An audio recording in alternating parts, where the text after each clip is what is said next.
Ang pamamaraan mga kabihero ng paglalagay ng abono.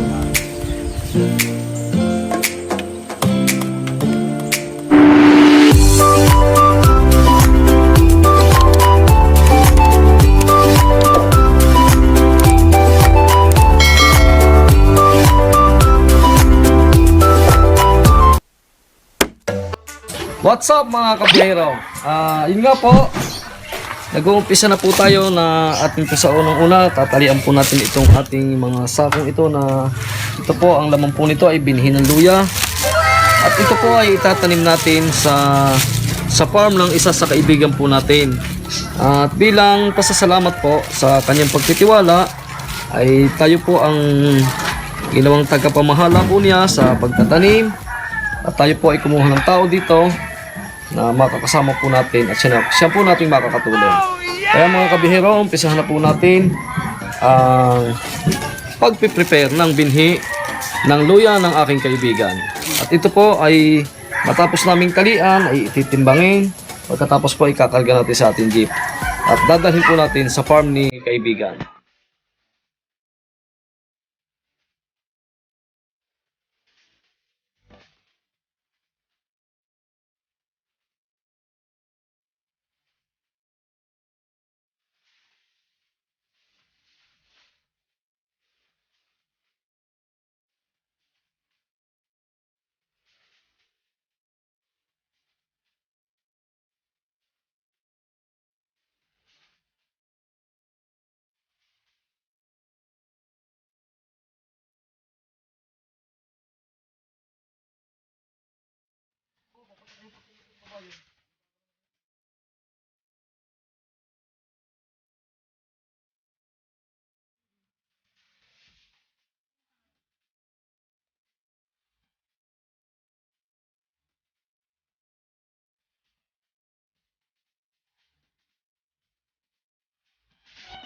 So mga kabihero, yun nga, sa pag-i-stock namin ng luya, so hindi natin na may iwasan na nagkakaroon ng scrap pagka po ating ginayat na.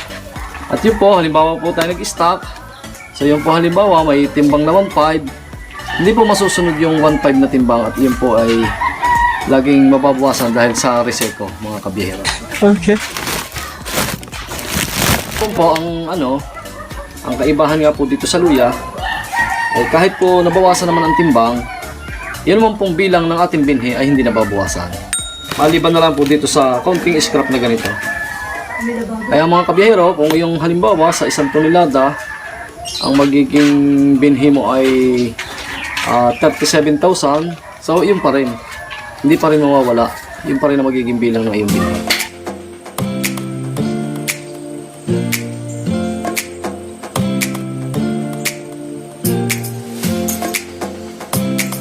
Ang ating pong unang ikakarga ay ang ating turmeric. Bali mga kabihero, itong itatanim natin sa farm ni kaibigan ay bali tatlong klase ng halaman. Ang ulo nga po ay yung luya, ginger, at saka po yung luyang turmeric at yung pong ube.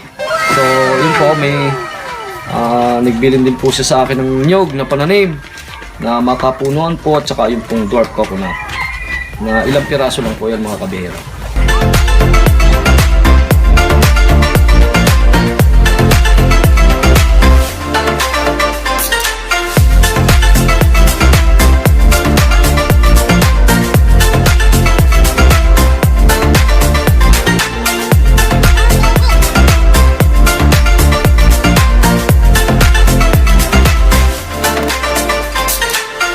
$47. 36.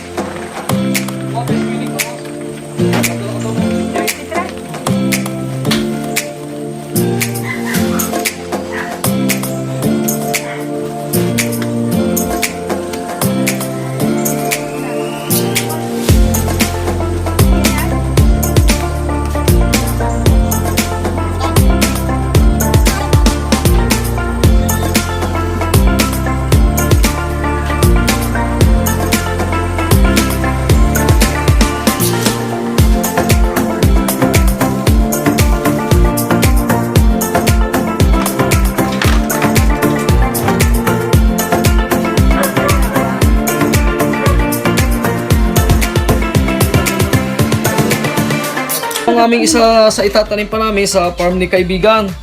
Ito po ay nyug na makapunuan. At ito naman po ay yung nyug na dwarf. Siya po yung mababa pa ay siya ay nabunga na. Dito lang ka. So yung mga kabihero, ikakarga na po natin.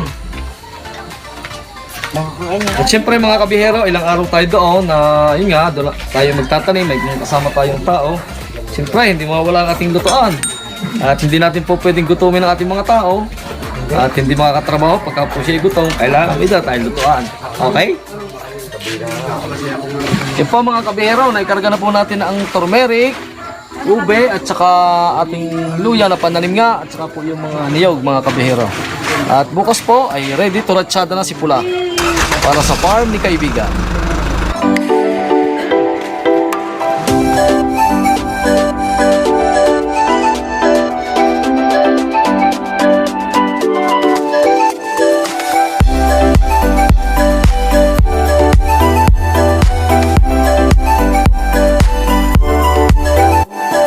The next day. Mga kabihero, nandito na kami sa lugar na kung saan itatanim namin ang dala naming luya, root crops. At ito po ang ating mga kasama. Ito po ang aming jeep na kinargahan ng luya na binhi. At ito naman pong isang jeep na ito ang sinakyan ng ating mga tao. Bilang pagsunod po sa mga protocols ay dinalawa po natin jeep para hindi po magsiksikan ng ating mga tao. Sa mga kabihero, itong dalang tao ko dito ay 7. Kaya maluwag naman sa ating jeep. So yan ang ating mga gamit. Gagamitin natin na mga gamit at mga lulutuin, tubig. Ito po mga kabihero ang ating mga kasama na magtatanim ng ating luya root crops. Si Teddy Boy, si Buyong, Kuya Carlos, si Jumar, si Paring Aka, si Michael the Great at si Bagyo. Yun po ang yung kapatid ko na driver na sinakyan po ng ating mga tao. Si po may-ari ng jeep. At siyempre hindi po mawawala si Bihera. So mga kabihero, habang hinihintay natin yung isa sa caretaker na pagtataniman natin ng luya. So kwento-kwentuhan muna kami dito habang nanonood ng pinyahan ni Sir Jerry na napakagandang pinya.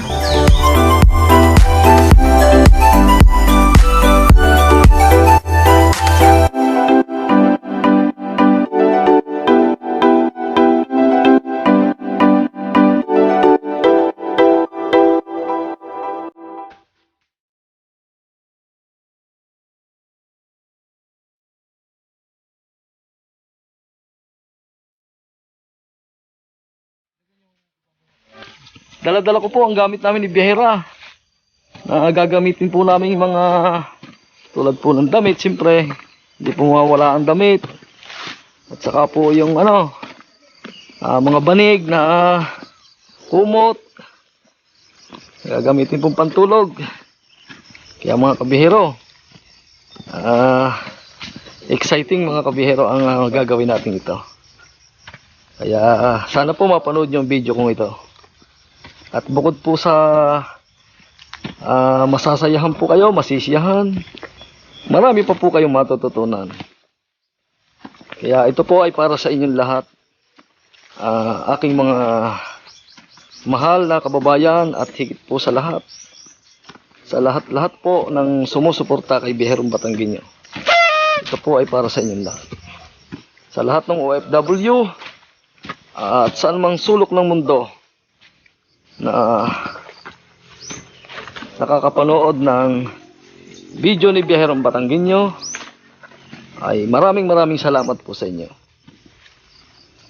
Kaya shout out kay Sir Nelson Bondad ng USA, California.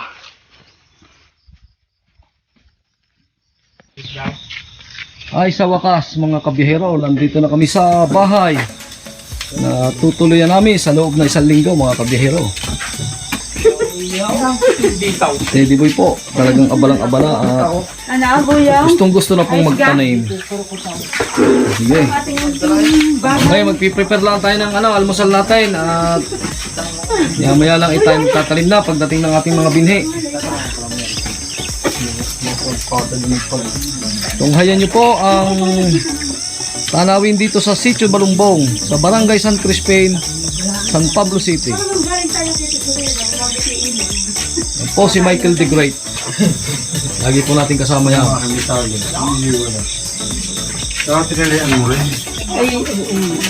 Oh, habang abala po sila sa paghahanda sa kanilang gamit, si Biyahera naman po ay maghahanda na ng ating almusal. Nasa ganun po ay nasa kondisyon po ang ating magtataning. Oo, sa ilalim na ito. Sa sulok na yun. Sa tayo makakain na. Ayun po. Pahinga muna po saglit. Dito po sa tabi ng swimming pool.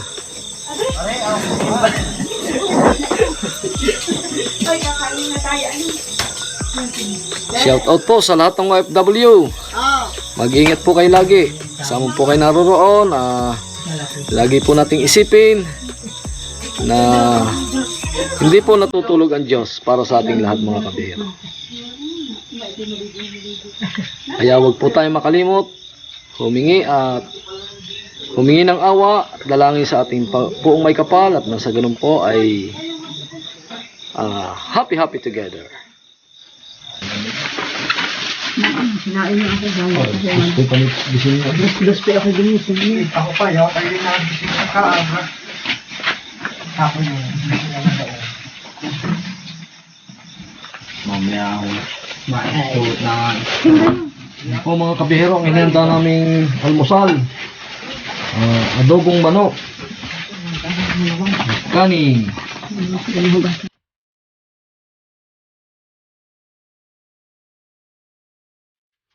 Ubusin ako yung paring buhay. Alas 3 ka makaon mo ha. Kain kayo, kain. Kaya kayo.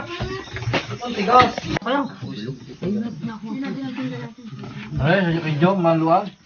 Ano yan?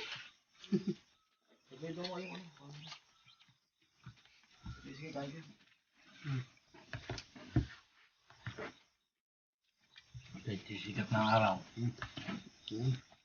Kung tiyuho niya eh.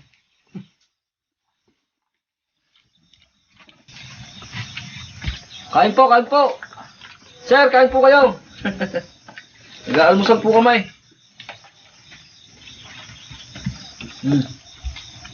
Nag-iulam. Sabi ni Sir, huwag daw kayo magtitipid. Yeah, sinalala mo kay Pando. Huwag po daw kayong titipid, sabi ni Sir.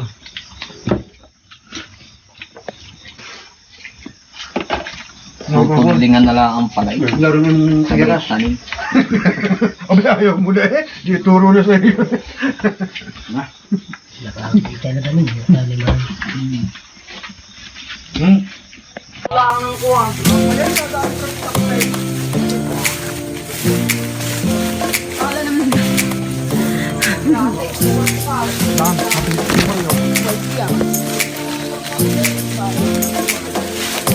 Matinik.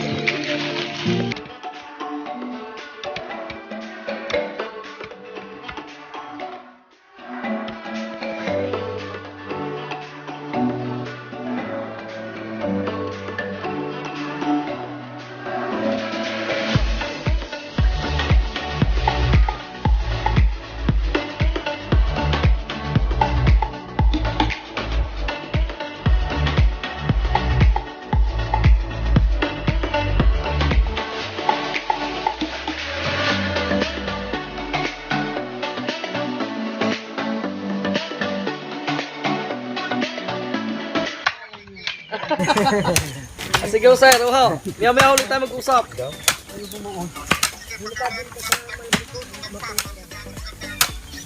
Sige ho, sige ho.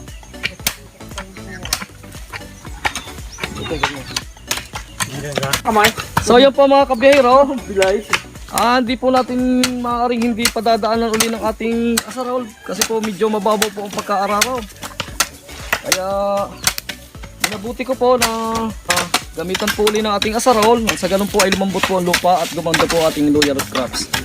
So mga tutaw, ikarniha, style ha. Lahat ng pamamaraan ng pagtatanim. Ilalayo nyo sa tabi ng mga at least at least 5 inches ha. Yan tao yan.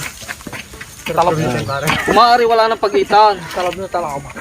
Yan, ganyan. Ito po mga kabiyahero ay yung unang pamamaraan namin na butas-butas po at hindi po tudling ang aming ginawa. Dalawa lang? Ala. Ayan. Dalawa bago mga palta daw. Ha? Okay. May bago pang palta. So, ganito po mga kabiyahero. Pare, Yun nga lagi pong sinasabi. Hindi po pwede yung nakataob na ganyan. Kailangan po ay nakatayo o ano man nakahiga. Po pwede rin. Huwag lang nakatayo, nakataob. Kasi po yung suloy niya kape. ay pupunta pa siya sa ilalim bago siya kapos sa gaganon. So kung nakaharap po sa pataas, ibig sabihin pag tubo niya dire-diretso na. So yun po. At atin pong tatabunan ng bahagya. Ganyan lang po. Sige. Tuloy. Ay siya, sabi ni Sir. Ito yung gusto magpaiwan dito. Dito lang may problema sa kanila. Dito na eh. Mahihiram daw kayo.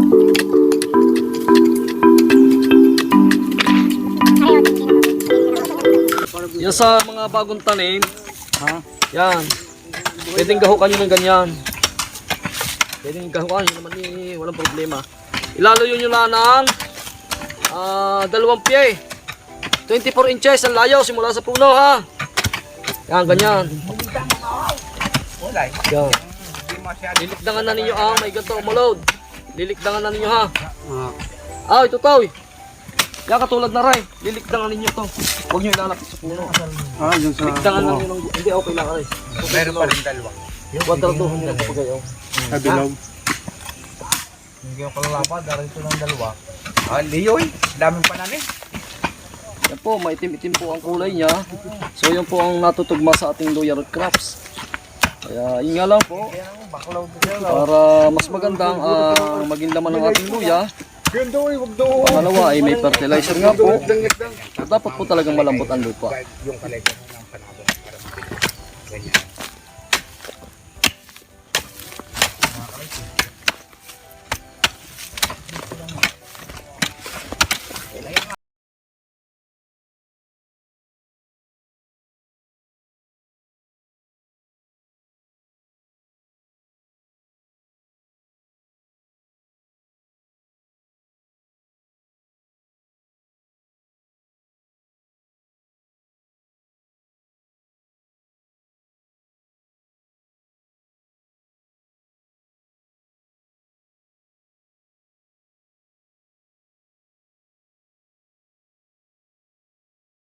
Mga kabihero, matapos po nating ilagay nga ang ating binhi sa ating hukay.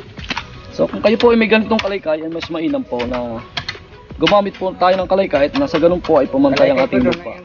Ang dami, hindi siguro nasa 20 kalay kaya natin sa budiga.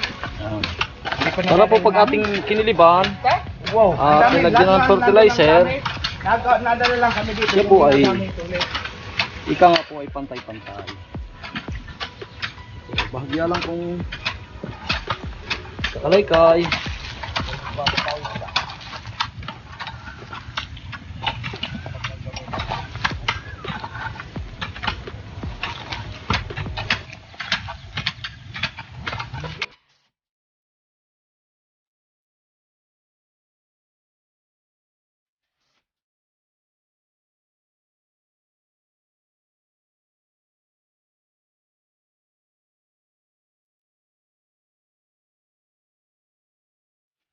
At yun po, pinakita ko po sa inyo ang isang pamamaraan ng pagtataklob, yung kalaykay.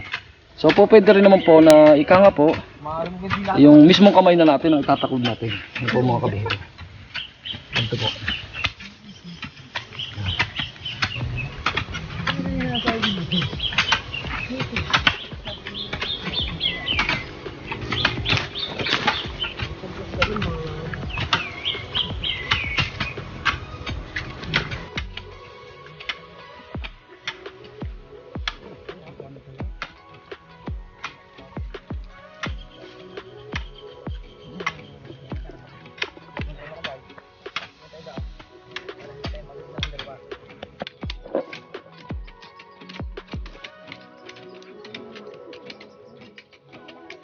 Isang plat na po tayo. So lilipat po tayo sa padalawang plat. Kami ni Michael the Great. Aray, meron. Ito. Kita nyo mga kabihero, maitim-itim. Basa, parang Ito po ang gustong-gusto ng luya.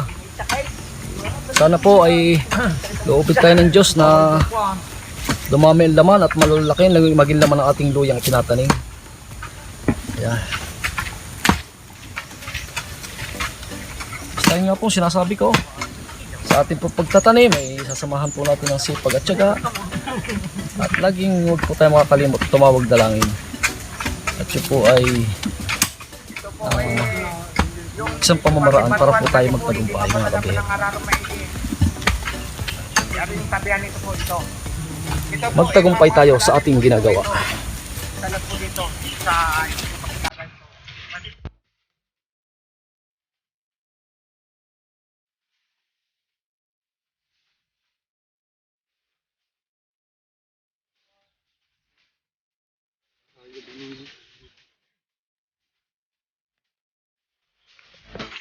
Po, matapos po nating mailagay ang ating binhe na takluban. Ayan po, kasunod, maglalagay po tayo ng fertilizer. Pataba mga kabihero. Para nga sa ganun po ay lumaki ang laman ng ating luya root crops.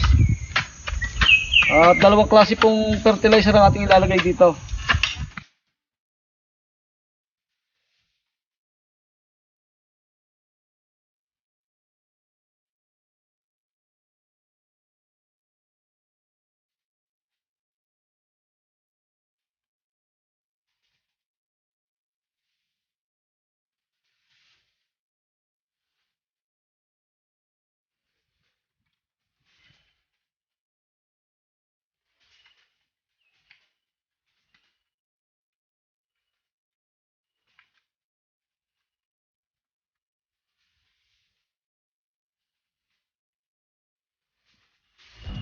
Nakakatuwa po mga kabihero talaga ang ganitong magtanim, lalo na po pagka ganitong ating mga tao ay napakasisipag at ginagawa po ang kanilang dapat gawin.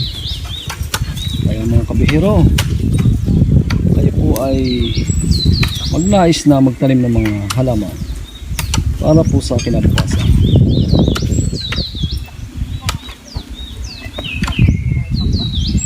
Tatanim, may nag-aabuno.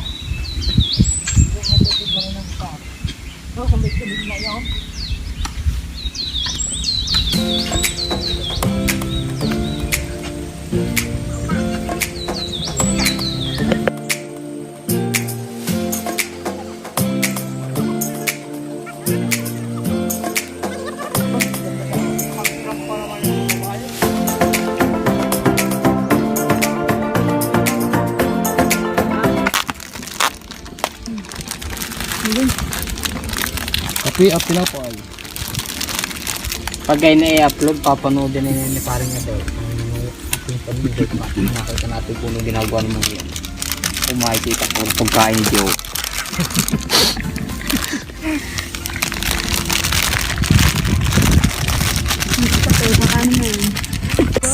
Nagmimerienda po ang ating mga kasamahan. Kukuha tayong tasa doon. may inaararo. May araro.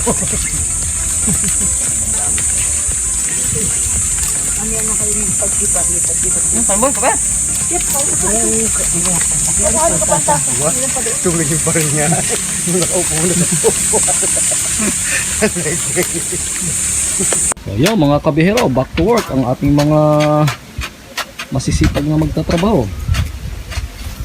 So ito po mga kabihero, itong aming tinatanimang ito, bali isang partida ito, tapos ito sa kabila mayroon pa. So ito itinatayang nasa kalahating hektarya, yung isang area na to. Ayan, inaabunuhan na po natin ng unang plot.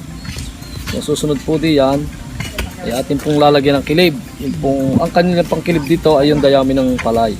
Mga kabihero, ang dayami na ikikilib po natin sa ating luya root crops. At yan po, hinahakot po ng kabayo ni Kuya. Napakasipag po niya.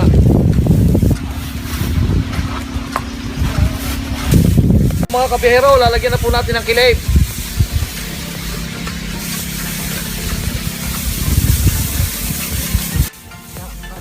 Bali mga kabiyahero, ang ating lalagyan na ng kilib. Ito po makikita nyo mga kabiyahero. 1, 2, 3, 4. Yan po hanggang sa mamaya po, mga ilang oras lang ay siguro makakasampung plat po tayo mga kabiyahero. So yan po, yun na po ang final at ika nga po, yan ang last step ng ating pagtatanim ng luya pagka po may kilib na. So yun po ang ating namang babantayan dito ay yung pong mga sisibol na damo, kailangan po ay maalis natin. At nga lagi ko pong sinasabi, pag hindi po natin maalis yon ay siya po ang aagaw ng nutrients ng lupa na mapapapunta dapat sa ating luya. Kaya mas mainam po na lagi po nating alisin. Huwag nating hayaang dumami at para hindi makasama sa ating luya. So yun po, salamat po sa pagtutok mga kabihero at sa nag-like, nag-share, nag-subscribe kay Biherong Batanggenyo at sa babagong nag-subscribe, thank you po. At doon po sa hindi pa nagsasubscribe,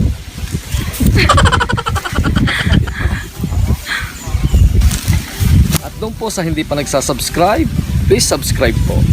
Kaya mga kabihero, hanggang dito na lang muna po ulit ang ating video. At maraming salamat po sa inyong lahat. At sana po ay marami kayong natutunan batay sa ating pagtatanim ng luya root crops. Hanggang sa muli. Thank you mga kabihero. At lagi nating tatandaan na sa ating paglalakbay, Diyos ang patnubay. Shoutout muna po tayo mga kabihero. Shoutout po sa lahat ng OFW, sa Mataas sa Kahoy Vloggers, at sa ating mga kaibigan na security ng G5S Security Agency, at especially po sa head officer na kay Sir Jade Mark Suarez. Mabuhay po kayo at lagi po kayo mag-iingat.